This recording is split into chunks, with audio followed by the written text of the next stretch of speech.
What if we could learn from outstanding leaders in business, sports, and education from some of the best voices in corporate America?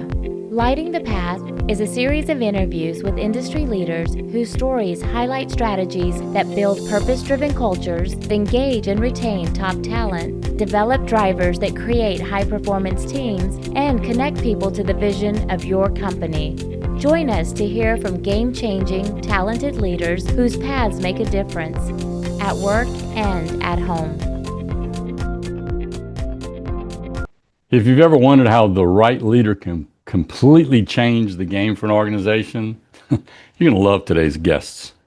I'm thrilled to welcome Jean Callahan to the podcast. Jean is the founder of Latin American Executive Search and one of the most respected voices in the global search industry. She spent over 20 years helping companies around the world land the kind of leaders who don't just fill a seat, they move the ball. And from going from New York to Hong Kong to Brazil, Jean brings a global perspective, but mixed with a personal touch and a track record of finding leaders who truly make an impact.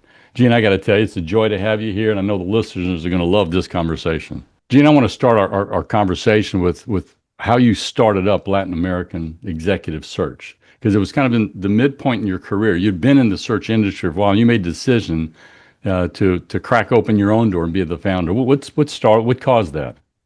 Well, there's a little history behind it. I moved to Brazil in 1999. I was working in mortgage banking, and my ex-husband was asked to go back to Brazil to run JP Morgan's quant trading floor. And I went to a client of mine who I had done all his mortgages for his business, and he was the top executive search person for financial services in London and New York, Dan Picard. He was really amazing. He said, "Why don't you go into this business?" And I said, "Well, I've never recruited." He said, "Of course you have. You've opened up a mortgage company. You've hired people. You know what you're doing." And he literally said, bring your Rolodex over and we'll talk," which I did, funny enough, in a cab. I think I had four or five. I was like, do I bring them all? I don't know. I think I brought two. I'm exaggerating, but it was kind of interesting because I, I didn't know what I was doing. And I said, but I do know a couple people who are opening a bank.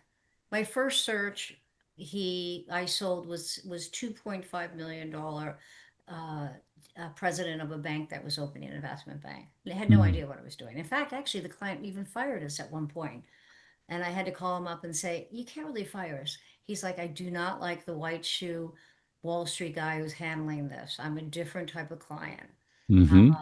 They were from Texas and very different. And, they just down to earth folks and they didn't want a lot of, fanfare. And Mhm. it was interesting. I ended up hiring his president, a lot of his quant traders. And it was fascinating because, I got to understand that it's not a job description you look at, it's the person.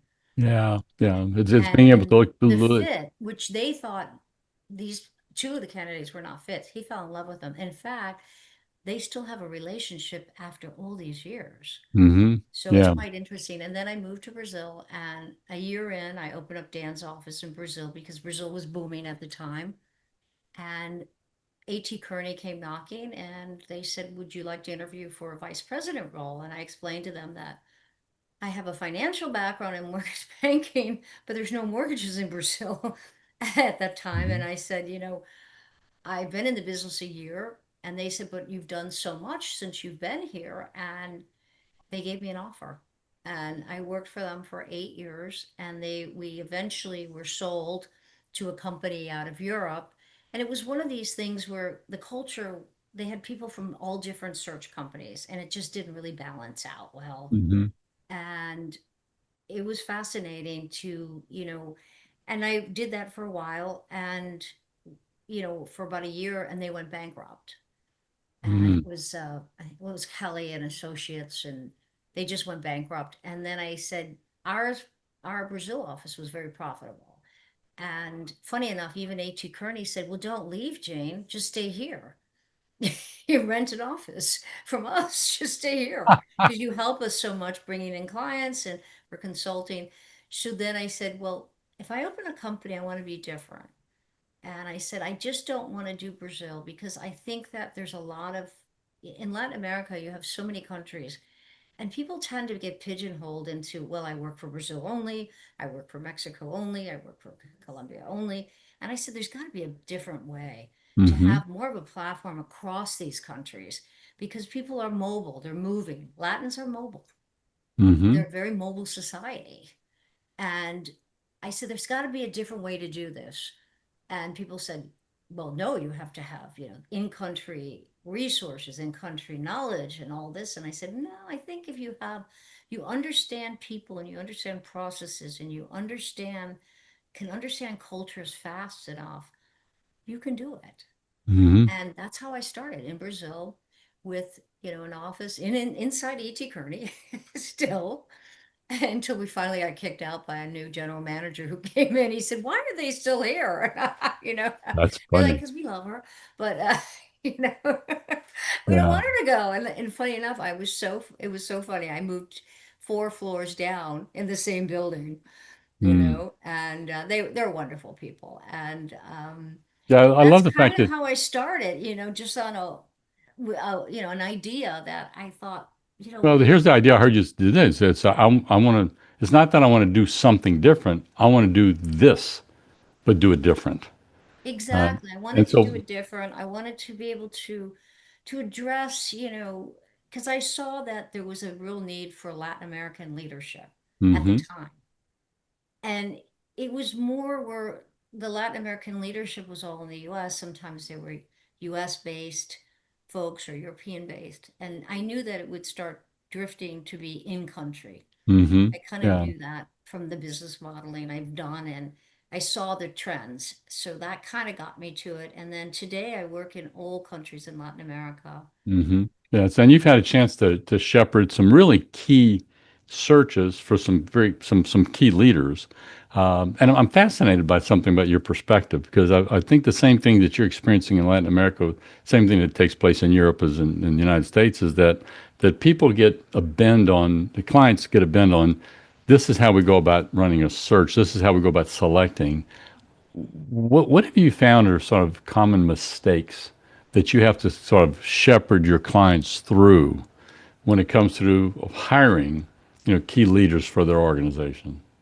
And, that's a complex question, to be honest. It seems Yeah. simple, but I think the first thing you have to understand is that, exec search hiring folks is not an exact science. There's no hmm science to it. It's processes, it's understanding. I think clients make a mistake of one, not knowing exactly what they want.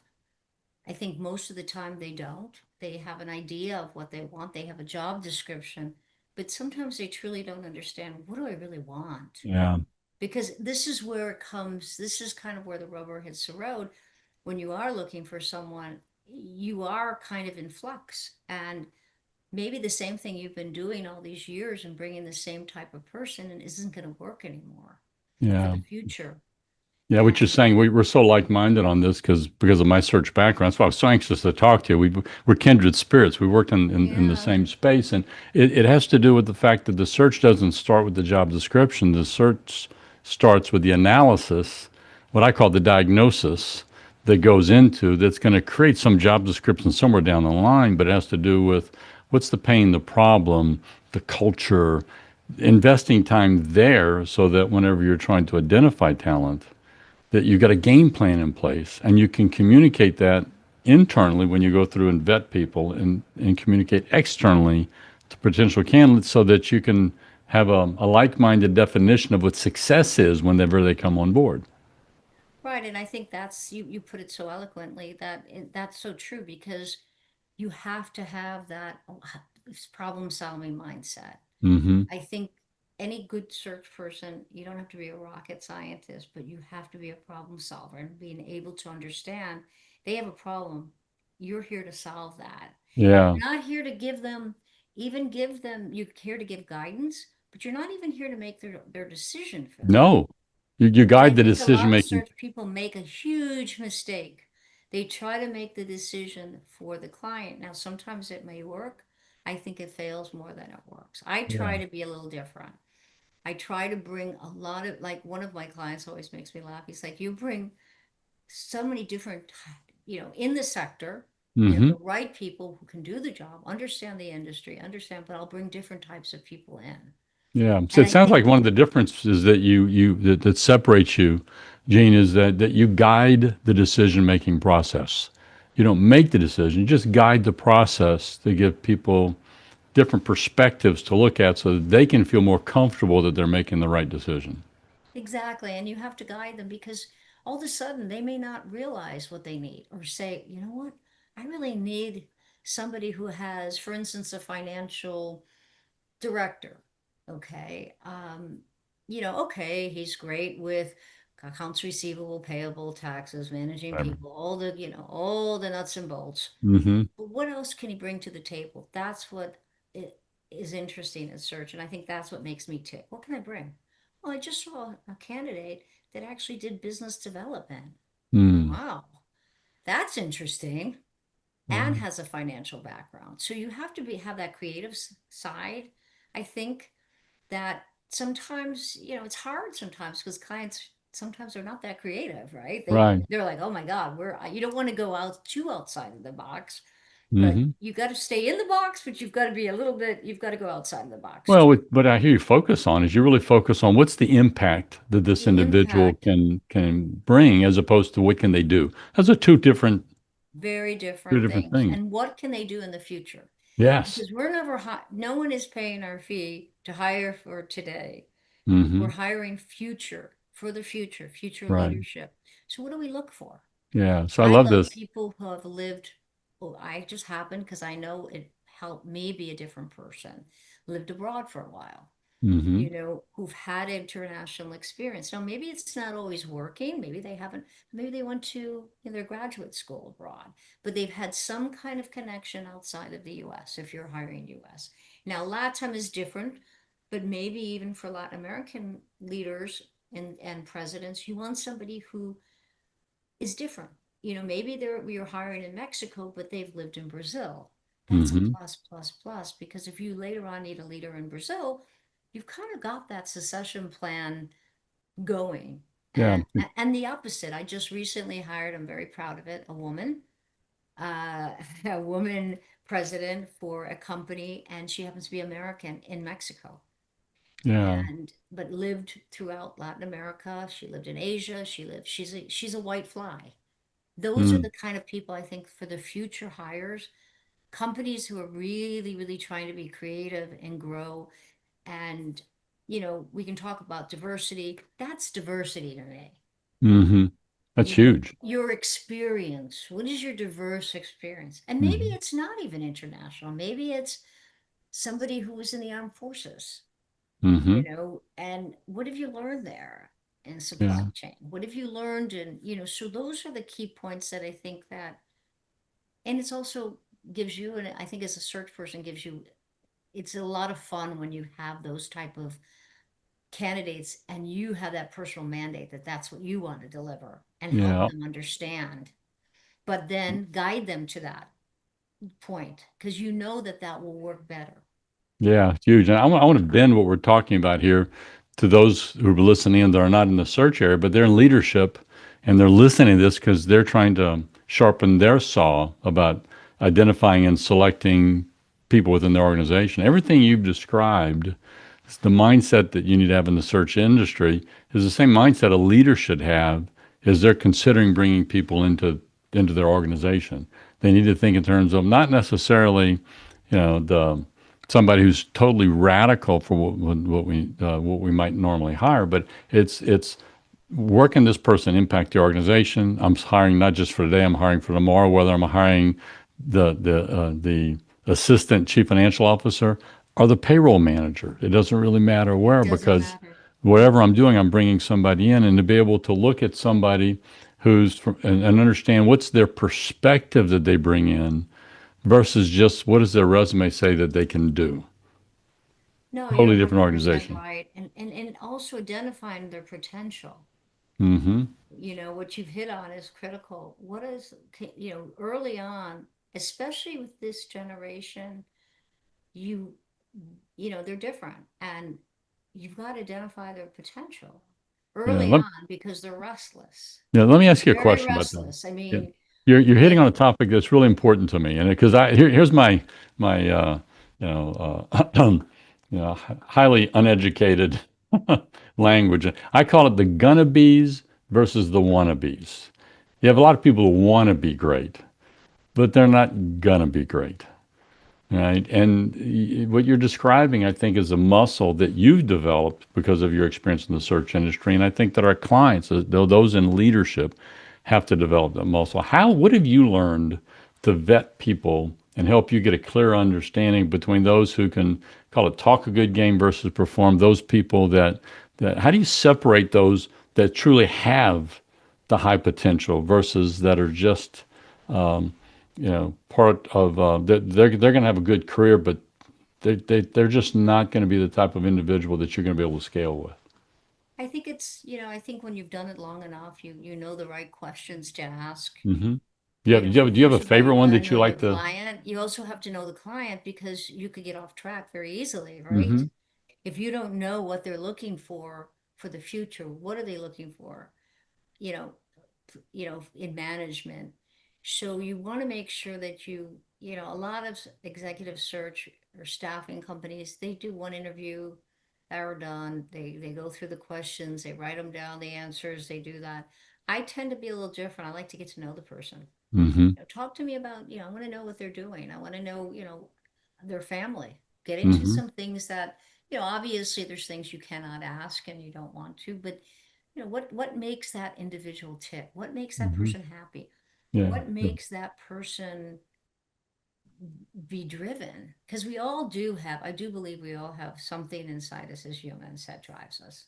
Yeah. Maybe it's not money, maybe it's security in other ways, maybe it's, recognition. We all have something. So the most important thing is for you to identify that. Yeah. I And love then that. when That. you're benchmarking, which I know you're an expert in benchmarking, you've got to look at what really works. Because, I've hired killers, I'll Hmm. tell clients sometimes this is a killer. It's a killer. But you know Hmm. what? With killers, you better make sure you challenge them all the time. So sometimes leadership has to be much more attentive, have more empathy, and it's not just giving money out and oh, I gave him a raise and, I'm giving him more of a bonus and, to keep that person happy. No, it's the challenge. You've got to Hmm. bring Yeah. them and move them around. There's organizations, that you look at who have been experts at that, just moving people around. It changed somewhat. If you look at some of the, consumer good companies, they're great at that. Hmm. You know, and make sure with really top talent, I don't care if they just started as a intern, you've got to think about that. Hmm. And Yeah. there's some great companies that have done it, but a lot of companies can't do it because you've got to have also the bandwidth to be able to move them into these different slots, right? Right. And so So I part of it think has to that's do. really important. But the benchmarking is something you've got to be able to do too. And also I hate to say it, but I think good search people are very nice people. We're very nice people. We're very good people, but we also have a very critical eye. Hmm. And you have to use that critical eye. And I know it sounds terrible today, and I don't even know if that's proper to say, but you do have to have a bit of a critical eye. Yeah. You don't Here's have to project criticism, but you better have that critical eye yeah. because Here's that's I'll what clients want because they can't do it. Yeah, I'll help you with the language on this because I have the same thought. I had to change my language from critical to discerning. Uh, and the reason for that is because people think of critical being it's Negative. negative, and it's not. It has to No, with what you're saying when you talk about a critical eye. It's having the discernment to be able to look what's beyond, be able to. I call it peel the onion. Simon Sinek calls it by asking the question why 7 times. Because what happens is if you ask the question why 7 times, by the time you get down to 6 or 7, that's where the true answer is going to lie. true. That's where the true driver comes into play. I need to talk to you about so it's easy to see, Gene, why you've been so successful because you have this focus, this passion, this energy, this engaging, personality that I think you draw people to you.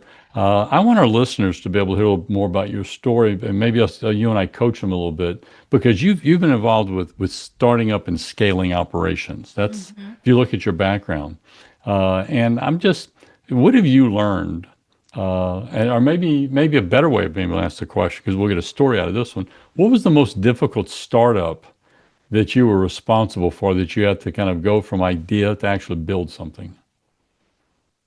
I think, God, I've opened up so many companies in Latin America. I'm trying to think of the most difficult one. Okay, I'll change it. Just Sometimes, you know what, it's not hiring the president. People think that that's the most difficult part of hiring the president of a startup or an affiliate of a major company. I've opened so many companies in my time, big companies who haven't been in Latam or Colombia or maybe Chile or maybe Argentina, and you open them up. It's not hiring the number one, it's hiring the team. How do mm, you cohesively get a team? Because, the number one's easy to identify. You could identify a great leader, but can you identify potential in other roles, mm-hmm, and how also will those startups align? And a lot of times, in when companies open up affiliates, especially in Latin America, they'll fail one or two times. I've seen mm-hmm. it happen, Yeah, because they will hire the wrong person at top who doesn't understand that it's not him or her that's running the organization. It's the people beneath them. yeah. The reason why It's you the would, people who are there every day. They may be, hopefully, they're great leaders and they have the emotional intelligence, they have the charisma, they have the communication skills and the vision, but that's all great. And that's easier to really identify, as you probably know. You can yeah, pick that out very quickly. But the others, and I think that's the secret of any great startup, is understanding how you're going to get a team that will actually react to a president who may not have the emotional intelligence mm-hmm. that you're looking for 100%, or may need to also grow a little bit. So I think that that's the landscape that I think, and it's hard. It is. And the reason why is because what you've just described is my definition of culture. Culture, Because what culture is, and when culture has become a real big buzzword over the last couple of exactly. years. So I went through and I was running these interviews. I started asking, I haven't asked you this because I've asked about 100 already. So, but what's your definition of culture? And what I landed on, Gene, was when I put everything together and made a composite, it's two things. It's how people within the organization, how they think or believe, and how they act.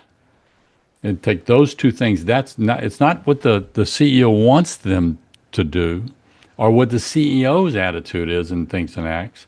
It's what is he able to or she able to collect and get people involved with that are and how they show up and the action they do and how they think or believe. And what you're telling me is the difficulty you have is you have somebody comes in and has to cast the vision and then select and hire and build a team of people who think and act that fit the culture that the organization needs to have. And there's a huge difference between working for Amazon, which I had a family member work for a number of years. Great company, but man, talk about a culture that can chew people up because of the intensity that's involved with it, which is totally different from the culture of a client of mine that I love and they allow me to talk about them, which is Cinecor. They're a nonprofit that deals in drug and alcohol abuse. And they're the best for-profit nonprofit you'll ever meet. I just got through Oh, wow, facilitating their wonderful. strategic planning session for their board of directors. And they've scaled from 80 people to 600 in the last, I guess, 12, 13 years. And their culture is so unique. And so they focus on social, but with a business mindset. I Different than think that's Amazon. important. And I think today, especially today, with, the generation that's coming, the generations, that are going to be the new leaders, if you don't have, you know, strong communication skills and also Hmm. empathy, because, you can motivate people, but and also lead by example. It's so simple at the end of the day, right?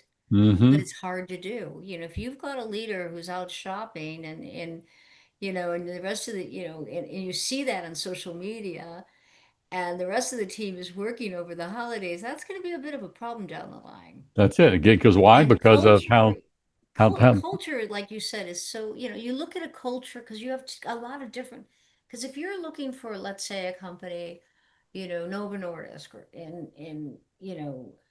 in their headquarters. That's a different culture that's going to be in the US. That's a very different culture that's going to be in Latin America. So you have to adapt. Culture's adaptivity to me as well. Yeah. Because Makes, you can't, everybody can do and say, oh yes, we have a great culture. We have, our culture is, inclusive. Our culture is, we're here for our people, we're kind, we're listening, our leadership, our listeners, all that. But a lot of times that doesn't ring true. yeah. I So love it what's then. the So true culture of an organization? I think is one of the most complex things, that because trying to figure it everybody has a out. buzzword for something today, right? That's it. So They're all that's, buzzwords, but what really is that culture? And it can vary country to country, very yeah. much so. I would think it was. I mean, is It there, does. You have to know that it does. yeah, And some people think it doesn't. And I'm yeah. like, well, Is there a difference that you've seen from the organizations that are thriving within Latin America versus organizations that thrive in the U.S.? oh yeah, a lot. What do you see as the difference? I think that if you have the right leader in Latam, you get everything, anything I mean, they work hard, long hours. They're not leaving at 5 o'clock. They won't take a job, because I mean, in the US, it's interesting. You know, I was just interviewing yesterday and I had four people say, oh, but I really only want to come to the office 3 days a week. It's Mm, about what they want. In Latin America, we don't have that. It's this or not. Here are the hours. I've never had pushback on it, hmm. except for if it's completely in office and it happens to be a far distance. But that's a legitimate, Yeah, this, very legitimate concern, and probably hmm. they're not the right candidate if they're going to be driving That's an right, hour and a half because their every life day. circumstances dictate that there's a conflict there.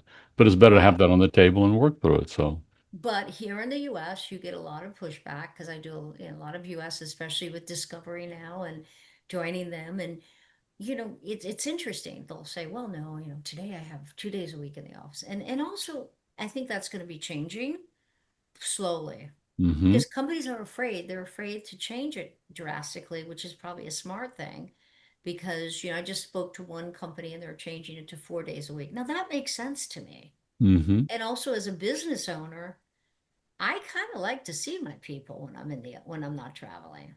Hmm. It's just me. And maybe I'm old fashioned. I've been told, oh, that's old fashioned. Well, you know what? I do like to see the white of your eyes when I'm paying you. Yeah. So, It can be old I- fashioned, but you know what? I do like to see the white of people's eyes. And I also like communication. yeah. And I Here's find what's it interesting. hard to communicate continuously. And I can imagine big organizations, you want to be able to, and also the isolation it brings Hmm. Yeah, to what's be. interesting is what we're seeing is one of the group of people that are more interested in back to work is not the boomers. Well, it's the bottom end. It's your Gen Zs and your Gen, I forget all the generational stuff. Because what's happening is they're feeling a sense of disconnection, and what companies, like your big four. I remember, I think it was Deloitte who ran into this. They recognized that Mhm. their people were running into issues. The young people that were hiring right out of school, getting started, when COVID hit, they no longer had what they called water cooler conversations. They weren't in their Right. workspace and listening to the senior manager talking to a client over there, and they weren't able to observe and hear in and look because they were at home, and so they were missing. So the development, the lack of in-office congeniality, camaraderie, was actually slowing down the talent pool's development. And what's happening, people are starting to recognize it. And so I think you're seeing it not being our generation. It's the opposite. It's you're starting to see it. It is literally a cultural necessity that in the time of AI, this artificial intelligence is making information fly at a fast rate of speed. It's making a thirst for human interaction. I think you're right. You hit something very hard. If you look at some of these networking groups, they all kind of went away during COVID, right? And, now today I'm getting, these messages, come join our group, come join our chamber, come join this. And I think also the water cooler conversations, isn't that including Hmm. people? Hmm. How do you have inclusion when you don't have people to include? That's right, to You don't connect with. have you don't have conversations. So how do Mm. you know what their needs are and how they're feeling about their job? because you cannot in 2 days when they come to the office. And usually when people come to the office, what are they doing? Mm-hmm. I've got to get all this done. I'm in a mad rush to get this done. I have all these meetings. I've got to finish this. I've got to talk to this one. So a lot of times they're not even have time for those moments of water cooler or having a cup of Yeah. coffee and discussing something. Yeah. And that's So why I I think think it's that, important. yeah, as a leader, that Gene, as we wrap this thing up, as a leader, I think that we need to put pressure on ourselves to create those, slow our teams down, create space to recognize that while I've got to drive an initiative, what is equal to driving an initiative is to create connection for our people, and to create space that connecting to the person sitting next to you down the hall is just as important as serving a client, maybe even more important. It's, Very much so. You can't build an organization by yourself. yeah, very much so. The Yeah, greatest organizations know that.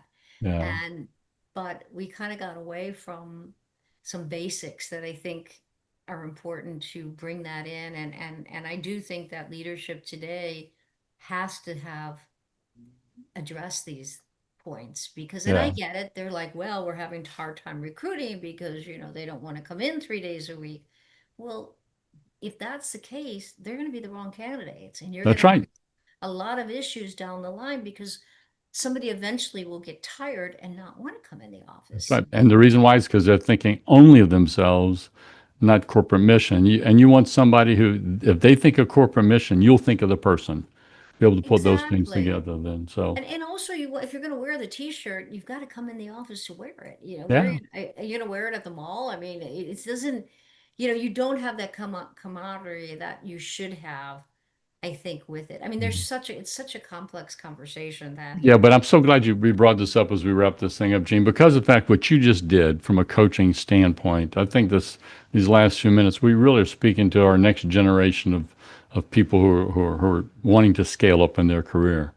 Is that if somebody really wants to be able to move up in responsibility and financial reward, is that the ability to connect, ability to see the long-term vision of the organization, to strengthen their interpersonal skills. As somebody who specializes in search, we started off with the inside of the individual. That's the most difficult thing Mhm. for you to be able to ascertain. I think it's so great that we ended up with the inside of the individual because that helps coach people who will listen to this about if you want to build an outstanding future, so that a search specialist like Gene is going to look for you and open doors for you. That's what you need to be working on and developing as a strength. Right. And I think for us, and you've been in the business long enough, the satisfaction comes for me when I see somebody growing and, oh my goodness, now he's the president of the organization. Hmm. And I did that, but he did that or she That's did right. that.